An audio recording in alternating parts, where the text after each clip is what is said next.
तो अगर आपके बच्चे को पढ़ाई में परेशानियां आ रही हैं तो आज सावन के आखिरी सोमवार पर कैसे करें शिव गौरी की पूजा आराधना, जिससे कि आपको भी लाभ मिले और आपके बच्चों को भी। तो पंडित जी बताएं कि जिन बच्चों को परेशानी काफ़ी हो रही है पढ़ाई लिखाई में, तो ऐसे में माता पिता क्या उपाय करें जिससे कि फ़ायदा उनके बच्चों को भी पहुंचे।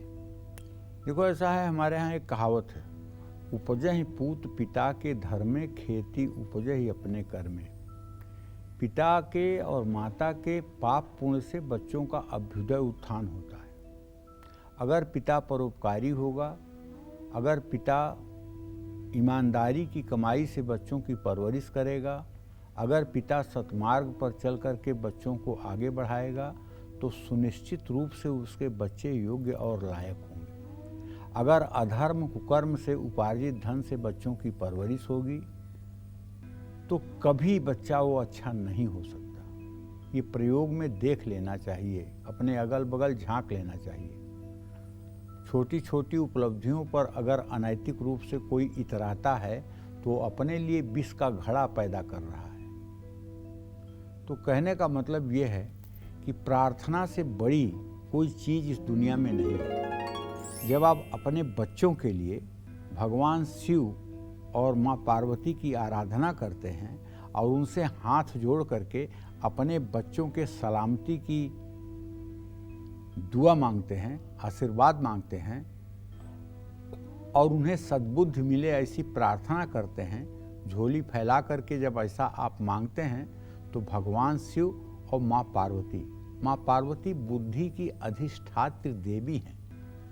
वो आपके बच्चों में ऐसे संस्कार डेवलप करती हैं, ऐसे संस्कार विकसित करती हैं जिससे आपका बच्चा सद्मार्ग पर चल करके और अपने कुल को रोशन करता है और देश समाज के लिए वरदान बनता है। अगर पढ़ाई में परेशानियों का सामना बच्चा कर रहा है तो सावन के आखिरी सोमवार पर बन रहे इस महासंयोग में शिव गौरी मंदिर में 5 घी और 5 तिल के तेल का दिया जलाना चाहिए। माँ गौरी को सफ़ेद रंग के कपड़े अर्पित करना चाहिए। बेसन का लड्डू और खिचड़ी का भोग लगाना चाहिए। ये ओम विद्या रूपिणीये नमः इस मंत्र का जप करना चाहिए और अनाथ आश्रम में बच्चों की पढ़ाई में मदद करना चाहिए। अब मैं अपने उन दर्शकों से कहना चाहूँगा जो सही में शिव जी के प्रति अटूट आस्था और प्रेम रखते हैं, उनसे कहना चाहूँगा शिवालय में पूजा कर लीजिए, घर में पूजा कर लीजिए, लेकिन 2 मिनट के लिए मानसिक पूजा कर लीजिए। मानसिक पूजा कैसे करना है? आत्मा तुम गिरजामती, हे प्रभु शिव आप मेरी आत्मा स्वरूप हैं और माँ पार्वती मेरी बुद्धि स्वरूपा हैं। आत्मा तुम गिरजामती सहचरा प्राणा, ये जो हमारी प्राणवायु शरीर के अंदर आ जा रही है ये नंदी आदि शिवगण है। शरीरम गृह, और ये मेरा शरीर हे भगवान शिव आपके रहने योग्य स्थान है। पूजा ते विषयोपभोग रचना, कंघी चंदन तेल जो कुछ भी हम अपने शरीर में लगाते हैं ये आपके पूजन का उपचार है।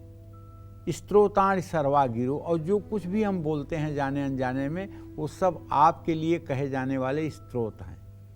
यद कर्मम क्रियते तद दखिलम संभो तव आराधनम, जाने अनजाने में जो भी मुझसे कर्म होता है हे भगवान शिव वो सब आपके आराधना का ही क्रम है, इसलिए मेरे इस कार्य व्यवहार को आप स्वीकार कर लीजिए। जय माँ विंध्यवासिनी।